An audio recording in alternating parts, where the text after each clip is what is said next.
Falamos agora aqui no Jornal da Rede Alesp sobre a CPI da cava subaquática. E sobre esse assunto eu converso agora com o deputado Barros Munhoz, do PSB. Deputado veio aos nossos estúdios, foi ontem colocado como presidente, então, dessa CPI. Muito obrigada, viu, por estar aqui com a gente. Olha, eu é que agradeço. Para mim é sempre uma satisfação, uma honra poder falar com a população de São Paulo, principalmente através da nossa TV Alesp. É isso mesmo. Então, para quem talvez não tenha entendido esse termo, deputado, o que são essas cavas subaquáticas e o porquê elas precisam ser investigadas nesse momento? Olha, a cava subaquática é o seguinte: você tem o Oceano Atlântico, que é ali em Santos, tem o Porto de Santos, e tem um canal onde o oceano entra até Cubatão, que se chama Canal de Piaçaguera.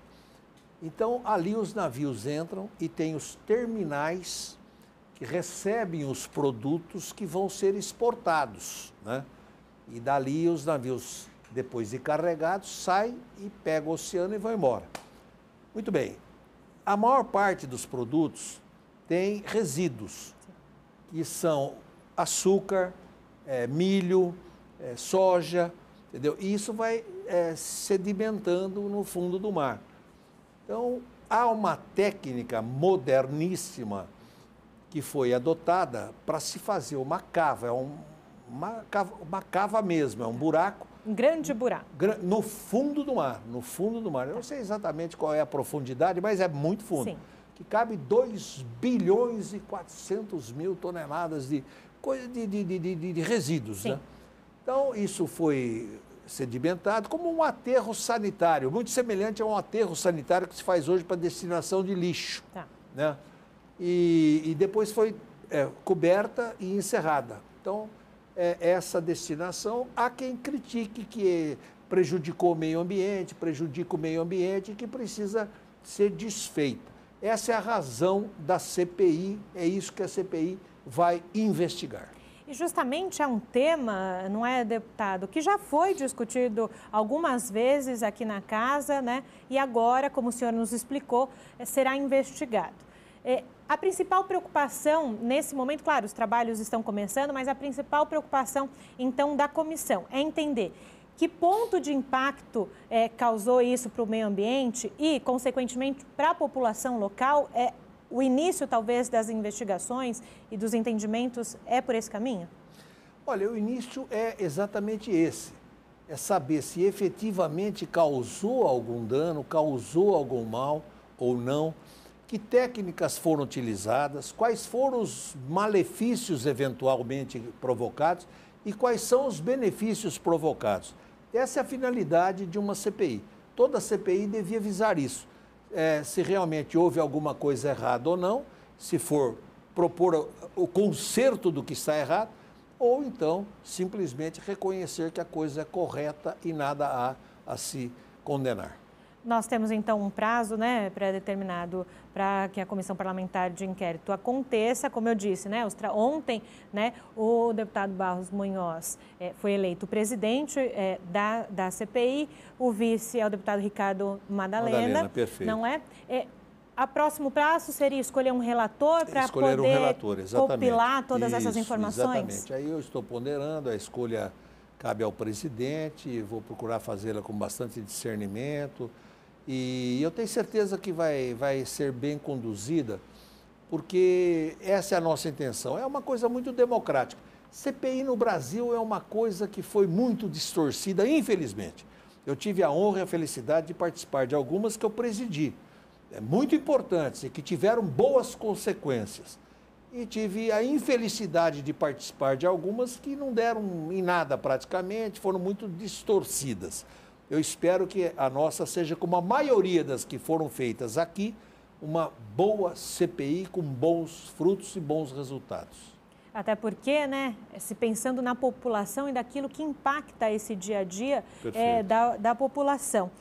Para que quem está em casa entenda um pouco também desses meandros aqui da Alesp, da Assembleia, para que a CPI fosse criada, vocês, enquanto deputados, receberam algumas denúncias com relação há esse caso específico. Como é que funcionou para chegar efetivamente à criação da CPI sobre esse tema? Olha, normalmente a CPI é provocada por alguns deputados que estão mais próximos do problema, entre aspas. Sim. Então, aqui no caso, foram alguns deputados da Baixada Santista, né, que tomaram a iniciativa de propor essa CPI. Ela tem que ter um número mínimo de assinaturas de deputados para poder ser acolhida. E ela teve esse número mínimo que, se não me falha a memória, são 32 assinaturas. Muito bem. E aí ela entra numa ordem de proposição, porque só podem ser realizadas 5 CPIs ao mesmo tempo. Agora, excepcionalmente, pode ser incluída uma 6ª. Está se tentando fazer isso agora com a CPI da Prevent Senior. Certo? Essa questão em pauta aí no âmbito nacional e agora também no âmbito estadual. Mas aí dá-se, na ordem de cronológica, a instalação das CPIs. Aí são 9 membros. Algumas têm um número um pouco maior. Aliás, de comissões, de CPI não, são todas 9 membros. Então, com a maioria do número de deputados, sempre se realiza a sessão. Ontem, a maioria é 5, houve 6 deputados presentes e eu tive a honra de ser eleito por unanimidade, assim como o deputado Ricardo Madalena, vice-presidente. Agora damos início e temos 4 meses. Podemos fazer em menos tempo ou, se necessário, prorrogar um pouco mais o tempo. É assim que funciona. E a maioria aqui tem funcionado bem. Infelizmente, não é a regra. Algumas aqui funcionaram muito mal, não deram em nada, absolutamente nada, por terem funcionado mal. E a maioria no Brasil é assim, infelizmente. E eu falo sempre que é um prazer nós termos aqui no nosso estúdio os deputados. E um deputado que é o nosso decano aqui também no Parlamento Paulista, entende muito de legislativo, de política, da casa. O senhor falou, né, algumas CPIs, não só na casa, mas no Brasil todo, às vezes, não cumprem o papel que elas têm de cumprir. Com tantos anos de experiência, o que falta, talvez, para que essas CPIs em âmbito nacional e afins, elas cumpram o seu papel? São as pessoas que estão fazendo parte ou quem são ouvidas? A análise do senhor, por favor. Olha, em primeiro lugar, o regimento interno de funcionamento da Assembleia Legislativa de São Paulo é totalmente errado e superado. Quando eu fui líder de governo pela primeira vez, em 2007, eu consegui montar uma comissão que melhorou. Hoje, por exemplo, para se discutir um projeto em regime de urgência, você tem que discutir 6 horas. Com os intervalos e obstruções que podem ser feitas, essas 6 horas se transformam em 10, 12. Então fica 1 semana, 2 semanas, 3 semanas, 4 semanas. A nossa produtividade diante do Congresso Nacional é quase 0.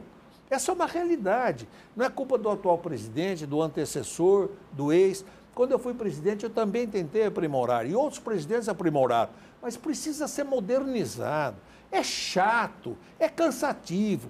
Então, as CPIs também são assim. Precisa ser modernizado o funcionamento da CPI. Agora, uma coisa eu garanto, é muito melhor a CPI da Assembleia de São Paulo do que a CPI de Brasília, porque aquilo lá é mais parecido com um circo do que com verdadeiramente CPI. Está funcionando bem sobre alguns aspectos, de andar, de descobrir coisas, mas muito mal na forma, porque é um negócio que ninguém aguenta ficar assistindo, essa que é a verdade. Então, para motivar a opinião pública, inclusive, precisa ser dinamizado o funcionamento das CPIs e da Assembleia Legislativa de São Paulo.